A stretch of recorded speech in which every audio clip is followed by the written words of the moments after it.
Hello everybody. It has been requested that I take you on a tour of some of the things I've been doing in my yard this year. So we're gonna get to it and we can celebrate together the fun, exciting world of gardening. So this was the project for a couple of years ago. It's not all the way finished.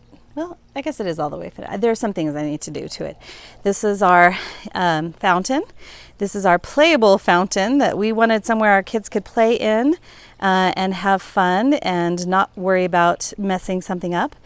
And then this is my herb garden, my medicinal and herb garden, because I wanted somewhere that the kids could learn how to use plants for either cooking or for medicinal purposes, which I'm still educating myself about, so we actually don't use it yet. But oh, and the chickens are out.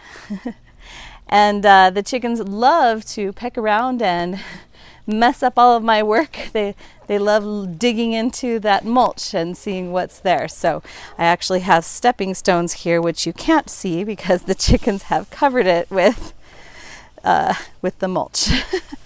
So we also decided this year to put in curbing. It's something we've been wanting to do for a while. And so we did curbing all over our yard. Ta-da! This is our hill. We had a whole bunch, I think about 40 cubic yards of dirt when we moved into the house, and we wanted to do something with it. So we made a little hobbit hill.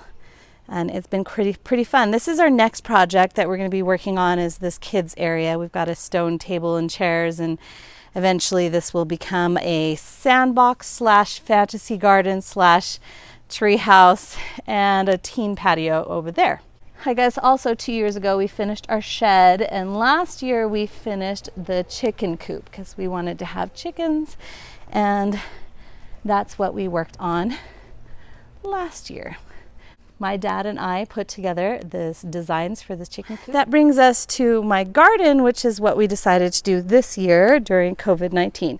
It's our quarantine garden. So here's what we have.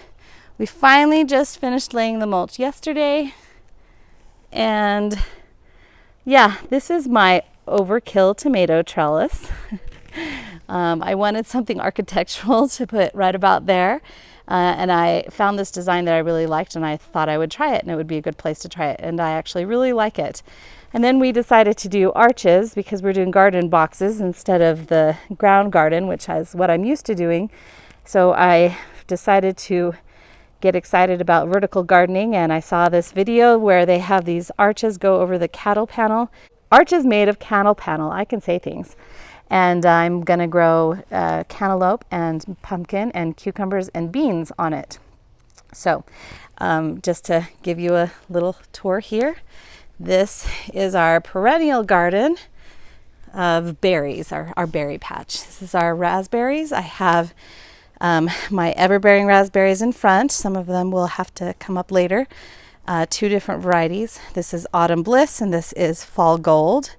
And I love the taste of both of these. And then toward the back I have my June bearing variety, which they grow berries on the 2nd year cane.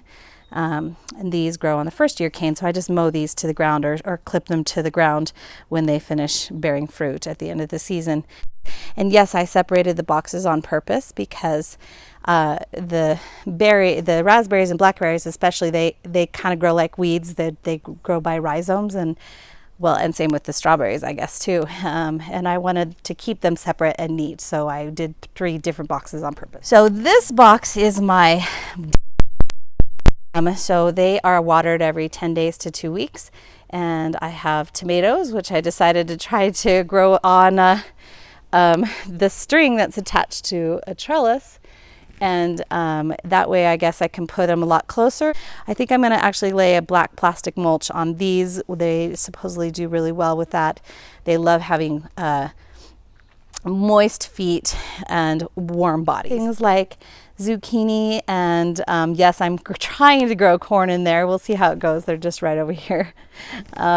And then I have my beans, and right here I have actually Thai basil, which is an insect deterrent, and I can harvest it also. And then I have my zucchini and my peppers and my potatoes and onions. And I supposedly have bush beans planted right there, but they did not sprout up. Then over here are my shallow rooters.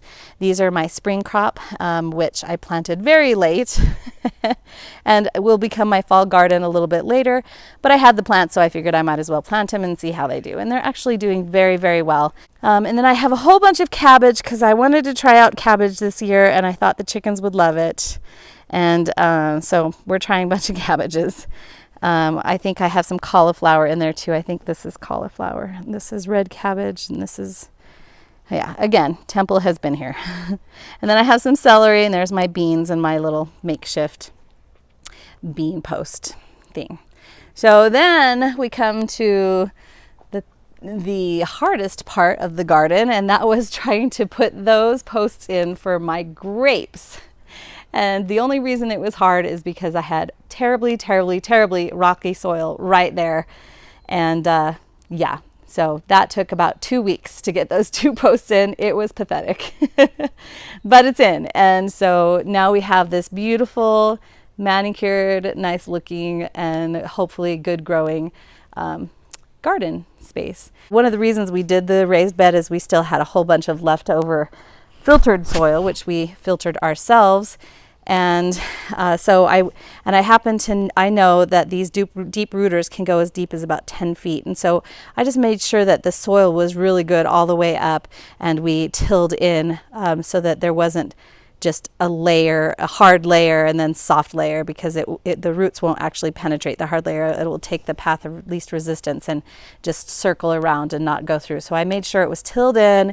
We put mulch in there, and we put I think my recipe was basically a layer of regular natural soil, and then a layer of like an aeration, so something like straw or peat moss or something like that. And then I did a layer of compost, so things like manure or a compost that you could just get in bulk at the stores. So that's what I did, and I'm curious to see what other people did in their yards, in their gardens, and hopefully we'll start harvesting soon. And now we can start gardening instead of building a garden. We have a lot to do still, but we've come a long way from the total weeds, no trees yard that we had when we first started, and that's what we got. I'd love to see your gardens.